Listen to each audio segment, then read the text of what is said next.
قلبي الكبده الاسكندراني وحلاوتها، عايزين تعرفوا خطواتها وتكاتها، تابعوني لاخر الفيديو. ازيكم يا حبايب قلبي، عاملين ايه؟ كل سنه وانتم طيبين.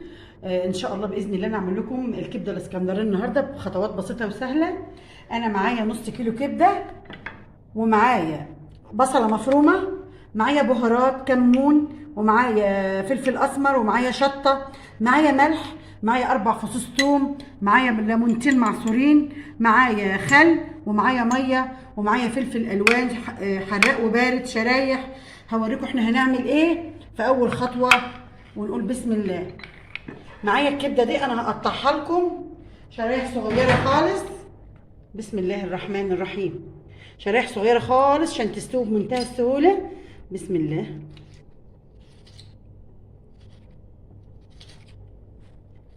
بسم الله.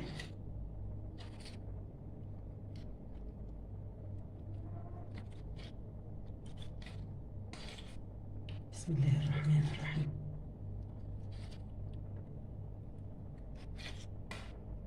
شرايح رقيقه كده زي ما احنا شايفينها قدامكم كده. ادي احنا شايفين كده احنا عملنا ايه، رقيقه بالثوم كده. انا هكمل الكميه دي واوريكم في الاخر شكلها عامل ازاي. خلاص كده يا حبايبي، انا قطعت لكم الكميه اللي معايا ما شاء الله رقيقه كده، تستوي معاكي بسرعه. رقيقه بالطريقه دي. انا هرقدها في شويه ميه وخل، شويه ميه صغيرين وشويه خل كتار، واعصر عليهم ليمونه. 10 دقايق ونرجع مع بعض ونشوف هنعمل ايه. انا جايبه كيلو كبده، معايا الخطوات اللي انا قلت لكم عليها دي والكميه دي لكيلو الكبده. ارقدها واوري لحضراتكم هنعمل ايه. دلوقتي يا حبايبي انا هوريكم احنا هنضيف الخطوات على بعض ازاي. انا هحط البهارات والملح، قلنا البهارات مره تانية، فلفل اسمر وكمون وكزبره وشطه حسب الرغبه. معايا هنا 4 فصوص ثوم، 4 فصوص ثوم منعملهم كده. معايا بصله متوسطه،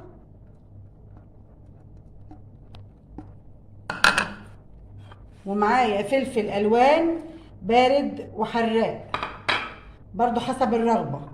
معايا الخل، اضيف الخل عليه بالطريقه دي واقلبهم مع بعض كويس قوي كده.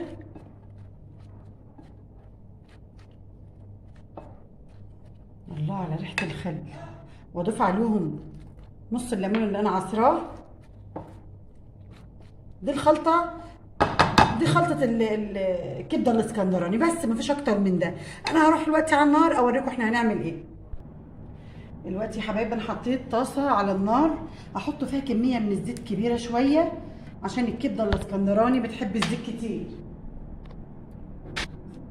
وخليكم معايا في التكه دي، انا مش هحط الكبده مباشر على الزيت بعد ما يسخن، لا انا هحط ايه، هحط شويه من الخلطه اللي انا كنت عاملاها قبل كده. الله، الله على ريحه الخل والثوم كده، زي ما احنا شايفين قدامكم على النار كده. هضيف يا حبايبي، انا هضيف على الخلطه اللي انا حطيتها على الزيت دي شويه الليمون اللي لسه، وشويه ميه بصوت كده. هسيبهم يغلوا مع بعض واجيب الكبده عشان انزلها عليه كده. يا حبايبي انا هضيف الكبده، انا هضيف الكبده واسيبها تغير لون.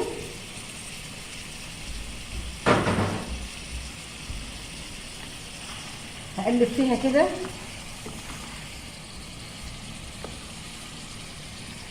لغايه ما تغير اللون بتاعها.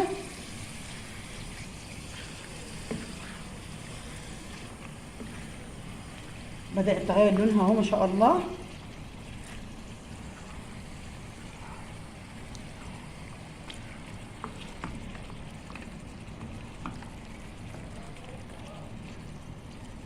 انا هسيبها كده 5 دقايق اما تغير لونها، وبعدين اوريكم شكلها عامل ازاي. كده يا حبايبي غيرت لونها اهو زي ما احنا عايزين ما شاء الله ما شاء الله. اخر حركه هعملها ايه، هنزل باقي الخلطه عليها. باقي الخلطه ننزلها بالطريقه دي كده. كده واقلبها فيها كويس زي ما احنا شايفين كده. انا هسيبها تستوي على النار، على نار هاديه كده، وفي الاخر بعد ما شاء الله ما اوريكم هي استوت ازاي هوريها لكم الشكل النهائي ليها. ما عادش لها يعني اكتر من دقيقتين على النار، واشوفكم اوريكم بعد كده هنعمل ايه. كده يا حبايبي الشكل النهائي للكبده بعد ما سويناها على النار. ما شاء الله ما فيش قطعه من الريحه، ما اقولكوش عامله ازاي. يعني ريحه انا عايزه اوري لكم بس قطعه، هوريكم يا جماعه قطعه منها دلوقتي.